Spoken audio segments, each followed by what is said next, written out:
T20 world కప్లో the most hyped one sided మ్యాచ్కు రంగం సిద్ధమైంది.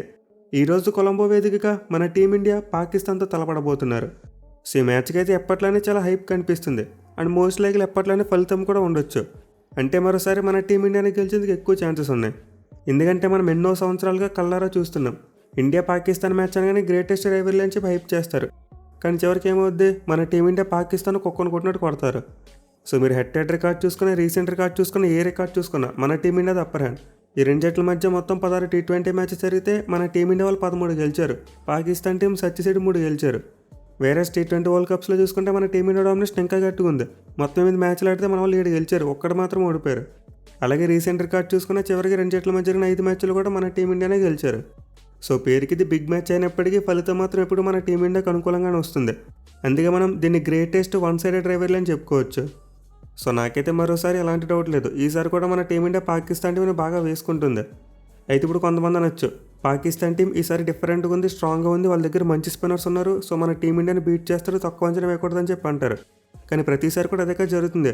అంటే ప్రతి మ్యాచ్ ముందు కూడా మనం అలానే చెప్పుకునేవాళ్ళం, పాకిస్తాన్ టీంని తక్కువ అంచనా వేయకూడదు, పసుకొనైనప్పటికీ కాస్త జాగ్రత్త ఆడాలని చెప్పి. కానీ చివరికి రిజల్ట్ ఏమవుతుంది, మన టీమిండియానే గెలుస్తున్నారు. సో ఇంత ఈసారి కూడా మన టీమిండియానే గెలుస్తుంది. ఇన్ఫాక్ట్ ఖచ్చితంగా గెలవాలి కూడా. ఎందుకంటే ఈ మ్యాచ్ గెలిస్తే మనకి సూపర్ 8 బెర్త్ కన్ఫర్మ్ అయిపోద్ది.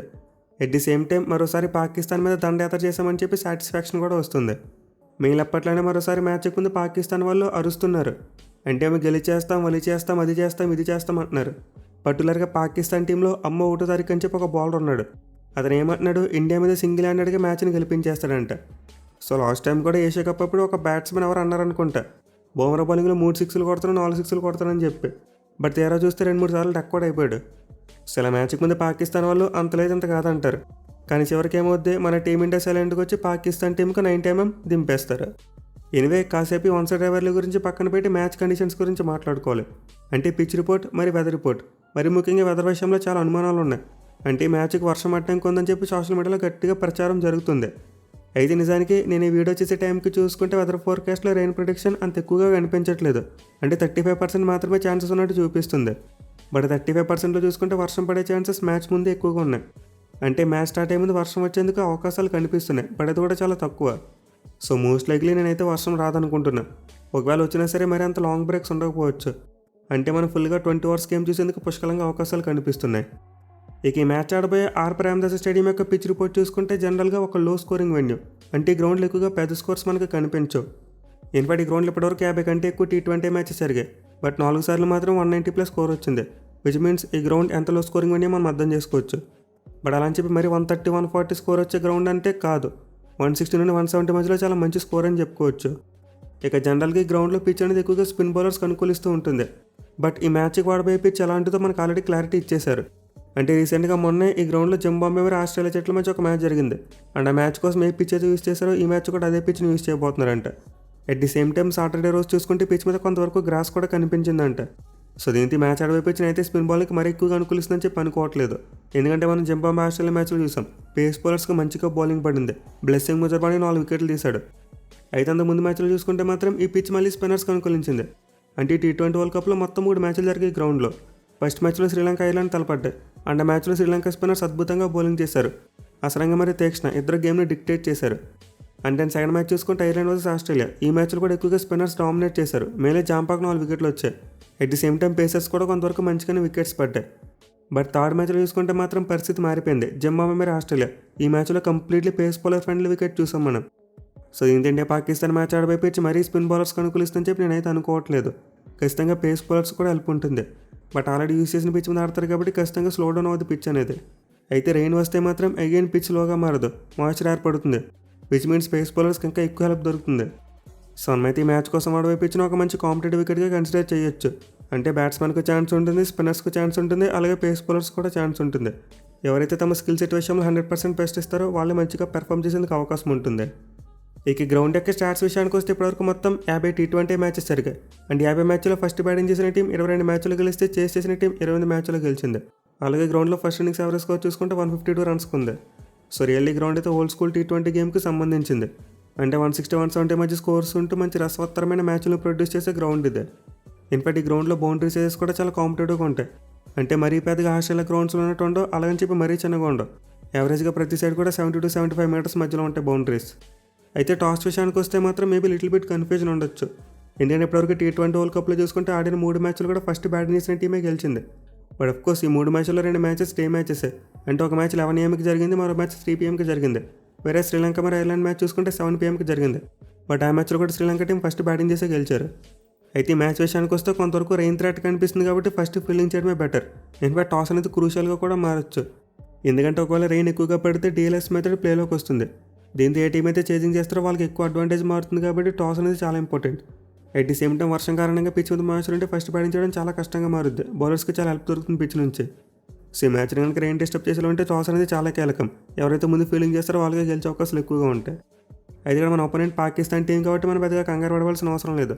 ఎందుకంటే వాళ్ళు టాస్ గెలిస్తే ఎన్ని పరుగులు దాడితో ఓడిపోలో డిసైడ్ అవుతుంది. లేదు మన వాళ్ళు టాస్ గెలిస్తే వాళ్ళు ఎన్ని వికెట్లు దాడితో ఓడిపోతారు అనేది ప్లేలోకి వస్తుంది. సో చూద్దాం మరి ఈసారి పాకిస్తాన్ రన్స్ డిఫరెన్స్ ఓడిపోతారు లేకపోతే వికెట్స్ డిఫరెన్స్ ఓడిపోతారు అనేది. ఇక ఈ గ్రౌండ్లో రిజల్ట్లో రికార్డు విషయానికి వస్తే 2 టీంలు కూడా చాలా మంచి రికార్డు కనిపిస్తుంది. మన టీమిండియా గ్రౌండ్లో 15 మ్యాచ్లు ఆడితే 4 మ్యాచ్లో మాత్రం ఓడిపోయారు, 11 మ్యాచ్లో గెలిచేశారు. వేరే పాకిస్తాన్ టీం చూసుకుంటే గ్రౌండ్లో 7 మ్యాచ్లు ఆడింది అని 7 మ్యాచ్లో వాళ్ళు 5 గెలిచారు, 2 మాత్రం ఓడిపోయారు. సో దీన్ని బట్టి చూసుకుంటే గ్రౌండ్లో 2 జట్లు కూడా మంచి రికార్డే కనిపిస్తుంది. బట్ గతంలో గ్రౌండ్ ఇండియా పాకిస్తాన్ జట్ల మధ్య 2012 సంవత్సరంలో ఒక మ్యాచ్ జరిగింది అండ్ ఆ మ్యాచ్లో చూసుకుంటే మన టీమిండియా వాళ్ళే గెలిచారు. సో దీంతో ఈ విషయంలో కూడా మన టీమిండియా అప్పర్ హ్యాండ్. ఇక టీమ్స్ గురించి మాట్లాడుకుంటే గ్రౌండ్లో పాకిస్తాన్ టీంకి చాలా అడ్వాంటేజ్ ఉంటుందని చెప్పి కొంతమంది అంటున్నారు. అంటే పాకిస్తాన్ వాళ్ళు తమ అన్ని మ్యాచెస్ కూడా కొలంబోలో ఆడుతున్నారు కాబట్టి వాళ్ళకి అడ్వాంటేజ్ ఉంటుందని చెప్పి అంటున్నారు. బట్ నాకు తెలిసి అడ్వాంటేజ్ కేవలం ట్రావెలింగ్ వరకు మాత్రమే ఉంటుంది. ఎందుకంటే వాళ్ళు 2 డిఫరెంట్ గ్రౌండ్స్లో మ్యాచెస్ ఆడుతున్నారు. ఇన్ఫాక్ట్ పాకిస్తాన్ టీం ఇప్పటివరకు T20 వరల్డ్ కప్లో ఈ గ్రౌండ్లో ఒక్క మ్యాచ్ కూడా ఆడలేదు. వాళ్ళు ప్రీవియస్గా ఆడిన 2 మ్యాచ్లు కూడా మరో గ్రౌండ్ అయిన SSC గ్రౌండ్లో ఆడారు. బట్ ఈ మ్యాచ్ చూసుకుంటే మాత్రం ప్రేమదాస స్టేడియం ఎదురుగా జరగబోతుంది. సో ఇంత 2 జట్లు కూడా పిచ్ మీద అంత పెద్దగా ఐడియా ఉండదు. కానీ సోషల్ మీడియాలో చూసుకుంటే మాత్రం పాకిస్తాన్ వాళ్ళు చాలా ఓవర్ చేస్తున్నారు. అంటే ఈ గ్రౌండ్ స్పిన్ బౌలర్స్కి అనుకూలిస్తుంది, దీంతో 5 స్పిన్నర్స్తో వస్తాం టీమిండియాని తిప్పేస్తామంటున్నారు. కానీ రియాలిటీలో చూసుకుంటే ఈ గ్రౌండ్ ఉండే పిచ్ వాళ్ళు కూడా ఎలా బిహేవ్ చేస్తుందో తెలియదు. ఎందుకంటే వాళ్ళు ఫస్ట్ టైం ఆడుతున్నారు ఈ T20 వరల్డ్ కప్లో ఈ గ్రౌండ్లో. బట్ ఏమైనా ప్రజెంట్ పాకిస్తాన్ టీం యొక్క కాంబినేషన్ చూసుకుంటే మాత్రం 5 స్పిన్ బౌలింగ్ ఆప్షన్స్తో ఆడేటట్టే కనిపిస్తున్నారు. ఎందుకంటే వాళ్ళ దగ్గర ఎక్కువ మంది స్పిన్ ఆల్రౌండర్స్ ఉన్నారు. ఎట్ ది సేమ్ టైం ఇద్దరు స్పెషలిస్ట్ స్పిన్నర్స్తో కూడా వాళ్ళు ఆడొచ్చు. అంటే బోత్ అబ్రార్ అహ్మద్ మరియు ఉస్మాన్ తారిక్ ఇద్దరు కూడా టీంలో ఉండేందుకు అవకాశాలు కనిపిస్తున్నాయి. పర్టికులర్గా ముందు చెప్పుకున్నట్టు అమ్మో ఒట్టు తారిక్ ఇతనైతే ఈ మ్యాచ్ కోసం చాలా గట్టిగా ప్రిపేర్ అయ్యాడంట. వాళ్ళ కోచెస్ నువ్వు ఇండియా మీద మ్యాచ్ సింగిల్ హ్యాండెడ్గా గెలవాలని చెప్పి అతనికి ఎక్కించారంట బాగానే. సో ఇతని దగ్గర అయితే కొంతవరకు డిఫరెంట్ బౌలింగ్ యాక్షన్ ఉంది అండ్ దీని గురించి మనం ప్రీవియస్ వీడియోలోనే మాట్లాడుకున్నాం. బట్ నిజానికి ఉస్మాన్ తారిక్ని అనవసరంగా లేపుతున్నారు అంతే. అతని బౌలింగ్లో పెద్దగా పస్ ఏమీ లేదు. అంటే బాల్ అనేది ఎక్కువగా టర్న్ అవ్వదు, జస్ట్ పేస్ వేరియేషన్ మాత్రమే చేస్తాడు. కానీ బాల్ వేసే ముందు ఆ పాస్ అవడం వల్ల బ్యాట్స్మెన్ కొంతవరకు కన్ఫ్యూజ్ అతనికి వికెట్లు ఇచ్చేస్తున్నారు. అతను ఉస్మాన్ తారిక్ బౌలింగ్ చేసినప్పుడు బ్యాక్ ఫుట్ మీద బ్యాటింగ్ చేస్తే ఈజీగా అతను చెత్త కొట్టేయచ్చు. సో ఉస్మాన్ తారిక్ అయితే మనకి పెద్ద థ్రెట్ ఏమీ కాదు, వాళ్ళు అనవసరంగా హైప్ చేసుకుంటున్నారు. వేరే మిగతా ప్లేయర్స్ చూసుకుంటే most of the players Asia కప్లో చూసాం. మెయిన్లీ పాకిస్తాన్ టీంలో కాస్తో కూస్తో బెటర్ ప్లేయర్ ఉన్నాడంటే అది సాహిబ్జాదా ఫర్హాన్. ఎందుకంటే అతను కన్సిస్టెంట్గా రన్స్ కొడుతున్నాడు. ఇన్ఫాక్ట్ ఏషియా కప్లో కూడా మన టీమిండియాకి అగెన్స్ట్గా 3 మ్యాచ్లో మంచిగా బ్యాటింగ్ చేశాడు. ఎట్ ది సేమ్ టైం 2025 నుంచి చూసుకుంటే T20 ఫార్మేట్లో ఎక్కువ 6లు కొట్టిన ఆటగాళ్ళ లిస్టులో అతను 2nd ప్లేస్లో ఉన్నాడు. అంటే లాస్ట్ 1 ఇయర్లో మన అభిషేక్ శర్మ తర్వాత అతను ఎక్కువ 6లు కొట్టాడు. సో ఇంత పాకిస్తాన్ టీం తమ బ్యాటింగ్ ఆశలన్నీ కూడా ఫర్హాన్ మీద పెట్టుకుంటారు. ఎందుకంటే మిగతా ప్లేయర్స్ అంత గొప్ప ఫామ్లో కనిపించట్లేదు. మెయిన్ ఎప్పట్లోనే పాకిస్తాన్ టీం యొక్క మిడిల్ ఆర్డర్ చాలా పూర్గా కనిపిస్తుంది. పైకి సరిపోదంటే వాళ్ళు మధ్యలో బాల్ ఈటింగ్ మెషిన్ కూడా పెట్టుకున్నారు. సో బ్యాటింగ్ విషయంలో పాకిస్తాన్ టీం ఎక్కడ కూడా మన టీమిండియాకి సరితోగదు. అంటే వాళ్ళ దగ్గర ఏమీ బ్లాక్ బస్టర్ బ్యాటింగ్ లేదు. అంటే విభత్సంగా భారీ స్కోర్లు కొట్టేసేంత సత్తా వాళ్ళ దగ్గర లేదు. కేవలం పాకిస్తాన్ టీం యొక్క బలం వాళ్ళ బౌలింగే. అది కూడా ఈసారి వాళ్ళకి స్పిన్ బౌలింగ్లో ఎక్కువ ఆప్షన్స్ కనిపిస్తున్నాయి. అంటే వాళ్ళ openers Saim Ayub, Shadab Khan, Mohammad Nawaz 3 spin allrounders ఉన్నారు. అండ్ 3 కూడా రీసెంట్గా చాలా మంచి బౌలింగ్ చేస్తున్నారు. పర్టికులర్గా నవాజ్ మరి అబ్రార్ చూసుకుంటే చాలా ఎక్కువ వికెట్లు తీశారు లాస్ట్ 1 ఇయర్లో. సో పాకిస్తాన్ టీం దగ్గర అయితే మంచి వెరైటీ స్పిన్ అటాక్ కనిపిస్తుంది. కానీ పేస్ బౌలింగ్ విషయానికి వస్తే మాత్రం అలవాటు చేయడానికి ప్రీమియం ఫాస్ట్ బౌలర్ ఉన్నాడు. బట్ నిజానికి వాళ్ళ టీంలో మంచిగా బౌలింగ్ చేసే పేసర్ ఫహీమ్ అష్రఫ్. అతను ఏషియా కప్ ఫైనల్ కూడా వికెట్లు తీశాడు. కానీ వాళ్ళ టీం చూసుకున్న ఫ్యాన్స్ చూసుకుని అలవాటు చేసేది మాత్రం షాహిన్ అఫ్రిది గురించే. అయితే ఇప్పుడు పాకిస్తాన్ వాళ్ళు ఈ మ్యాచ్కి ముందు చూసుకుంటే ఒక కన్ఫ్యూజన్లో ఉంటారు. అఫ్కోర్స్ వాళ్ళు ఎప్పుడు కన్ఫ్యూజన్లో ఉంటారు, బట్ ఈ మ్యాచ్ చూసుకుంటే ఇంకా ఎక్కువ కన్ఫ్యూజన్లో ఉంటారు. ఎందుకంటే మనం ముందే చెప్పుకున్నాం ఈ మ్యాచ్కి వాడవైపు పేస్ బౌలింగ్ అనుకూలించేందుకు ఎక్కువ అవకాశాలు అని చెప్పి. దీంతో పాకిస్తాన్ వాళ్ళు ఒక ఎక్స్ట్రా పేసర్ని తీసుకోలేదని చెప్పి థింక్ చేస్తారు. ఎందుకంటే వాళ్ళ దగ్గర చూసుకుంటే ఎక్కువగా పేస్ బౌలింగ్ ఆల్రౌండర్స్ లేరు. ఇన్ఫాక్ట్ వాళ్ళు యూఎస్ఏ ఆడిన మ్యాచ్ యొక్క ప్లేయింగ్ లెవెల్లో చూసుకుంటే 2 ఫాస్ట్ బౌలర్స్ మాత్రమే కనిపిస్తారు మనకి. సో దీంతో ఖచ్చితంగా పాకిస్తాన్ వాళ్ళు ఒక డైలమాలో ఉంటారు. ఒకవేళ పొరపాటున పిచ్ ఏమైనా పేస్ బౌలింగ్ అనుకూలించిందా వాళ్ళ స్పిన్నర్స్ దొంగటేస్తారు. దీంతో మేము పాకిస్తాన్ టీం ఆ థర్డ్ పేస్ బౌలింగ్ ఆప్షన్ కోసం వెళ్ళొచ్చు. అంటే 1వ తారీఖునో లేకపోతే అబ్రార్ అహ్మద్ను పక్కన పెట్టి సల్మాన్ మిర్జాని తీసుకురావచ్చు. లేదా ఒక స్పిన్ ఆల్రౌండర్ని డ్రాప్ చేసి ఒక ఎక్స్ట్రా పేస్ని కూడా తీసుకురావచ్చు. షాదాబ్ ఖాన్ ప్లేస్లో కూడా ఒక జెన్యూన్ పేస్ బౌలర్ని తీసుకొచ్చే ఛాన్స్ ఉంటుంది. మరి ఏదో పాకిస్తాన్ ప్రీమియం ఫాస్ట్ బౌలర్స్ మన వాళ్ళు చేత కొట్టేస్తున్నారు కాబట్టి వాళ్ళైతే స్పిన్నర్స్గా కట్టుబడి ఉండడానికి ఎక్కువ అవకాశాలు ఉంటాయి. అండ్ టీఎస్సీ టీంకి అగెన్స్ట్గా ఎలా అయితే 5 స్పిన్ బౌలింగ్ ఆప్షన్స్తో వచ్చారో ఈ మ్యాచ్ కూడా అలాంటి కాంబినేషన్తో వచ్చేందుకు అవకాశాలు ఎక్కువగా ఉంటాయి. ఇక మన టీమిండియా విషయానికి వస్తే the biggest positive Abhishek Sharma almost fit అయిపోయాడు. ఇన్పటి ESPN క్రికెట్ ఇన్ఫోలో ఒక అప్డేట్ వచ్చింది అభిషేక్ శర్మ ఫిట్ అని చెప్పి. దీంతో మోస్ట్ లైక్లీ అతను సంజు శాంసన్ ప్లేస్లో ప్లేయింగ్ లోన్లోకి వచ్చేస్తాడు. అండ్ అభిషేక్ శర్మ కనుక టీంలోకి వచ్చాడంటే అతను ఏం చేయగలడో మనందరికీ బాగా తెలుసు. పైగా ఇప్పుడు అతను తోడు ఇషాన్ కిషన్ మరో పాకెట్ డైనమైట్ తోడయ్యాడు. సో పొరపాటున అభిషేక్ మరి ఇషాన్ కిషన్ ఇద్దరు కూడా పవర్ ప్లే అయ్యేంత వరకు ఉన్నారా పాకిస్తాన్ టీం ఇంటికి వెళ్ళిపోద్ది. ఇక తర్వాత చూసుకుంటే పాకిస్తాన్ టీంకి ఎక్కడ ఊపిరి సలిపేలా కనిపించట్లేదు. ఎందుకంటే 1 డౌన్లో వచ్చిన తిలక్ వర్మ లాస్ట్ టైం పాకిస్తాన్ ఎలా కొట్టాడో మనం కళ్ళారా చూసాం. ఇన్ఫాక్ట్ మన తిలక్ వర్మకి పాకిస్తాన్కి అగెన్స్ట్గా 160 యావరేజ్ ఉందంట. సో ఇంత మరోసారి కొంతవరకు ప్రెజర్ ఉండే మ్యాచ్లో మనకు తిలక్ వర్మ చాలా కీలకంగా మారుతాడు. ఇక తర్వాత చూసుకుంటే సూర్య, హార్దిక్ మరియు దూబే ముగ్గురు ఎలాంటి ఫామ్లో ఉన్నారో ప్రత్యేకంగా చెప్పనవసరం లేదు. మెయిన్ లాస్ట్ మ్యాచ్లో హార్దిక్ పాండ్యా ఫామ్లోకి వచ్చాడు. అండ్ పాకిస్తాన్కి అగెన్స్ట్గా చూసుకుంటే అతనికి చాలా మంచి రికార్డు ఉంది. పర్టికులర్గా బౌలింగ్లో అతని కెరియర్ బెస్ట్ వికెట్స్ అన్ని కూడా పాకిస్తాన్కి అగెన్స్ట్గానే ఉన్నాయి. అండ్ మన కెప్టెన్ స్కై చూసుకుని దూబే చూసుకున్నాం, ఇద్దరు కూడా మంచి టచ్లో ఉన్నారు. ఎస్పెషల్లీ మనకి మిడిల్ ఓవర్స్లో వీళ్ళు ముగ్గురు చాలా కీలకం. అంటే సూర్య, హార్దిక్ మరియు దూబే ముగ్గురు కూడా స్పిన్నర్స్ని చాలా బాగా ఆడతారు. మళ్ళీ దూబే పెద్దగా ఫుట్ వర్క్ యూస్ చేయకుండా ఆడతారు కాబట్టి బాల్ కోసం వెయిట్ చేస్తాడు. దీంతో తారిక్ ఏమైనా పాజిటివ్ బౌలింగ్ చేసినా సరే దూబే ఊరుకోడు, అతన్ని అసలు క్యాలెండర్లో లేకుండా చేసేస్తాడు. ఈవెన్ మనకి మిడిల్ ఆర్డర్ అక్షర్ పటేల్ కూడా స్పిన్నర్స్ని మంచిగానే ఆడుతూ ఉంటాడు. సో పాకిస్తాన్ టీం 5 స్పిన్నర్స్తో వచ్చిన 50 మంది స్పిన్నర్స్తో వచ్చిన పీకేది ఏమీ లేదు. మన టీం దగ్గర వాళ్ళని కౌంటర్ చేయగలిగే మిడిల్ ఆర్డర్ బ్యాటింగ్ ఉంది.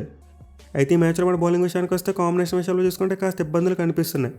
అంటే మన వాళ్ళు కుల్దీప్ యాదవ్ని తీసుకోలేదని చెప్పి కొంతవరకు థింక్ చేస్తారు. మళ్ళీ Kuldeep last time Pakistan team దేశ కప్ ఫైనల్లో చాలా మంచిగా బౌలింగ్ చేశాడు, 4 వికెట్లు తీశాడు. దీంతో కొంతవరకు టెంప్టింగ్ ఉంటుంది. బట్ కుల్దీప్ టీంలోకి రావాలంటే మనకి వేరే ఆప్షన్ లేదు, హర్షదీప్ సింగ్ని పక్కన పెట్టాలి. బట్ ఇది చాలా రిస్కీ మూవ్. ఎందుకంటే ముందే చెప్పుకోను పిచ్ పేస్ బౌలింగ్ అనుకూలించవచ్చు అని చెప్పి. దీంతో మన ఒక పేస్ బౌలింగ్ తగ్గిస్తే అది బ్యాక్ ఫైర్ అయ్యేందుకు అవకాశం ఉంటుంది. సో మనకి వెళ్ళిన అభిషేక్ శర్మ తిరిగి వస్తారు కాబట్టి థర్డ్ స్పిన్ బౌలింగ్ ఆప్షన్ ఉంటుంది. లేదా ఎక్స్ట్రా స్పిన్నర్ కావాలనుకుంటే సుందర్ని ఆడించండి. ఎందుకంటే ఇటు తిరిగి వెళ్ళిన రింకు సింగ్ మంచి ఫామ్లో లేడు. దీంతో మన ఎక్స్ట్రా స్పిన్ బౌలింగ్ ఆప్షన్ కోసమైనా సరే సుందర్ని టీంలోకి తీసుకురావచ్చు. అండ్ ఇలా చేయడం వల్ల మనకి బ్యాటింగ్ డిస్టర్బ్ అవ్వదు, అలాగే పేస్ బౌలింగ్ కూడా స్ట్రెంత్ తగ్గదు. సో మ్యాచ్ కోసం మన టీం ఆడవలసిన బెస్ట్ కాంబినేషన్ ఏంటంటే 3 స్పిన్ ఆప్షన్స్ అలాగే 3 పేస్ ఆప్షన్స్. అంటే వరుణ్, అక్షర్ మరియు సుందర్ వీళ్ళ ముగ్గురు spin bowling options. And then Harshdeep, Bumrah మరియు హార్దిక్ వీళ్ళ ముగ్గురు pace bowling options. And then మనకు ఎక్స్ట్రా కావాలనుకుంటే అభిషేక్ మరియు దూబే ఉన్నారు. సో ఈ కాంబినేషన్ అయితే మన ప్లేయింగ్ లోన్కి ప్రాపర్ బ్యాలెన్స్ ఇస్తుంది. పిచ్ ఎలా ఉన్నా సరే మన వాళ్ళు ఈజీగా అడాప్ట్ అయిపోవచ్చు. ఎనివే ఈ మ్యాచ్లో మన బౌలర్స్ ఫాలో అవ్వాల్సిన మెయిన్ గేమ్ ప్లాన్ ఏంటంటే ముందు పవర్ ప్లేలో 2 వికెట్లు తీయాలి. అండ్ దెన్ పాకిస్తాన్ టీంకి బాబర్ ఆజం బ్యాటింగ్ వస్తాడు. అతను ఒక ఎండ్లో అలా ఉంచి 20 ఓవర్స్ ఆడించేస్తే చాలు, మన వాళ్ళు ఈజీగా మ్యాచ్ గెలిచేస్తారు. అఫ్కోర్స్ ఇదైతే జోకే, సరదాగా నవ్వుకుంటారని చెప్పాను. బట్ నిజానికి బాబర్ ఆజం లాస్ట్ మ్యాచ్లో మంచిగానే ఆడాడు. అమెరికా టీంలో తన 15 కూడా లెక్క చేయకుండా 46 దగ్గర ఉన్నప్పుడు భారీ షాట్కి యత్నించాడు. అయితే మనం చెప్పుకునే గేమ్ ప్లాన్లో మాత్రం పవర్ ప్లేలో వికెట్లు తీయడం చాలా ఇంపార్టెంట్. ఎస్పెషల్లీ సేఫ్ చేత ఫరాన్ తొందరగా అవుట్ చేయాలి, అతను చాలా మంచి ఫామ్లో ఉన్నాడు. అంటే మన బ్యాటింగ్ విషయంలో చూసుకుంటే పవర్ ప్లేలో మంచి స్టార్ట్ వస్తే సరిపోతుంది. ఆ తర్వాత మిడిల్ ఓవర్స్లో మన టీమిండియా బ్యాట్స్మెన్ ఈజీగా పాకిస్తాన్ స్పిన్నర్స్ని మేనేజ్ చేసేస్తారు. బట్ పవర్ ప్లేలో మన వాళ్ళు వికెట్లు కోల్పోతే కాస్త ఇబ్బందికరంగా మారచ్చు. సో ఈ మ్యాచ్లో 2 జట్లు కూడా పవర్ ప్లే చాలా ఇంపార్టెంట్. ఎందుకంటే పిచ్ మీద ఏమైనా గ్రాస్ ఉంటే కొత్త బాల్ బాగా స్వింగ్ అవుద్ది. దీంతో టైంలో వికెట్లు కాపాడగలిగితే నెక్స్ట్ మాత్రం చాలా మంచిగా బ్యాటింగ్ చేయొచ్చు. ఇక ఈ మ్యాచ్లో ప్లేయర్ బ్యాటిల్ విషయానికి సాఫ్ట్ బేస్లో Abhishek Sharma versus premium bowler ఖచ్చితంగా మరోసారి 1 సైడ్ బ్యాట్లు ఉంటుంది. ఎందుకంటే లాస్ట్ టైం అభిషేక్ శర్మ షాహిన్ అఫ్రీదిని ఉతికారేశాడు, 19 బంతులను 36 పరుగులు చేశాడు. అలాగే ఇషాన్ కిషన్ మరియు షాహిన్ అఫ్రీది మధ్య కూడా ఒక మంచి బ్యాట్లు ఉండొచ్చు. సో మొత్తం పవర్ ప్లేలో పాకిస్తాన్ ప్రీమియం పేసర్స్కు అండ్ మన టీమిండియా ఓపెనర్స్కి మధ్య మంచి బ్యాట్లు ఉంటుంది. వేరే మిడిల్ ఓవర్స్లో చూసుకుంటే పాకిస్తాన్ స్పిన్నర్స్కి అలాగే మన టీమిండియా బ్యాట్స్మెన్కు అంటే ముందు చెప్పుకున్నట్టు సూర్యకుమార్ యాదవ్, హార్దిక్ పాండ్యా మరియు దూబే వీళ్ళ ముగ్గురు చాలా ఇంపార్టెంట్. వీళ్ళ హార్దిక్ పాండ్యా అండ్ శోభన్ దూబే వర్సెస్ ఉస్మాన్ తారిక్ ఈ బ్యాటిల్ చాలా ఇంట్రెస్టింగ్గా ఉండబోతుంది. ఇద్దరు తారిక్ని క్యాలెండర్లో లేకుండా చేస్తారో లేదో మనం వేచి చూడాలి. వేరేజ్ మరో బ్యాటిల్ చూసుకుంటే స్కై వర్సెస్ సబ్రార్ అహ్మద్, ఇది కూడా చాలా ఇంట్రెస్టింగ్ బ్యాటిల్. మళ్ళీ లాస్ట్ మ్యాచ్లో స్కై స్పిన్నర్కి అవుట్ అయిపోయాడు. అండ్ ఆల్ సబ్రార్కి అగెన్స్ట్గా చూసుకుని ఒక మ్యాచ్లో 12 బంతులు ఆడితే 9 పరుగులు మాత్రమే చేశాడు. దీంతో ఈ బ్యాటిల్ చాలా ఇంట్రెస్టింగ్ ఉండేందుకు అవకాశం ఉంది. ఇక మన బౌలింగ్ సైడ్ నుంచి చూసుకుంటే బుమ్రాకి మరియు షేబ్ చేత ఫర్హాన్కి మధ్య ఒక మంచి బ్యాటిల్ చూడొచ్చు. ఎందుకంటే గతంలో ఫర్హాన్ బుమ్రాని చాలా డామినేట్ చేశాడు, 34 బంతులు 51 పరుగులు చేశాడు, ఒక్కసారి కూడా అవుట్ కాలేదు. మళ్ళీ ఏషియా కప్లో బుమ్రా బౌలింగ్లో ఎక్కువ 6లు కొట్టడం చూసాం. సో ఇంత బుమ్రా అయినా సరే ఈ మ్యాచ్లో ఫర్హాన్ డామినేట్ చేయడానికి ట్రై చేస్తాడు. అలాగే హర్షదీప్ సింగ్ మరి అతనికి మధ్య కూడా ఒక మంచి బ్యాటిల్ మనం ఎక్స్పెక్ట్ చేయవచ్చు. ఇక మిడిల్ ఓవర్స్లో చూసుకుంటే మనకు ఆబ్వియస్లీ వరుణ్ చక్రవర్తి ది క్లచ్మన్ అని చెప్పుకోవాలి. ఎందుకంటే పాకిస్తాన్ టీం యొక్క మిడిల్ ఆర్డర్ అంత బలంగా లేదు. దీంతో వరుణ్ చక్రవర్తి సింపుల్గా బేసిక్స్ ఫాలో అవుతూ వేసినా చాలా ఈజీగా వికెట్స్ వస్తాయి. At the same time Hardik Pandya కూడా మనకి చాలా ఇంపార్టెంట్. ఎందుకంటే అతని గతంలో బాబర్ ఆజం చాలా సందర్భాలు అవుట్ చేశాడు. అలాగే మిగతా పాకిస్తాన్ బ్యాట్స్మెన్ అగెన్స్ట్గా చూసుకుని మంచి రికార్డు కనిపిస్తుంది. ఎందుకంటే ముందే చెప్పుకున్నాం హార్దిక్ పాండ్యాకు బాల్తో పాకిస్తాన్కి అగెన్స్ట్గా చాలా మంచి రికార్డు ఉంది. సో ఇంత మన టీమిండియా క్యాప్టెన్స్కి అయితే ఈ మ్యాచ్లో హార్దిక్ పాండ్యాకు ఫుల్ క్వాట్ ఇవ్వడానికి ట్రై చేయాలి. హార్దిక్ అంత ఎక్కువ బౌలింగ్ చేస్తే మన టీమిండియాకి అంతలా కలిసి వచ్చేందుకు అవకాశం ఉంటుంది.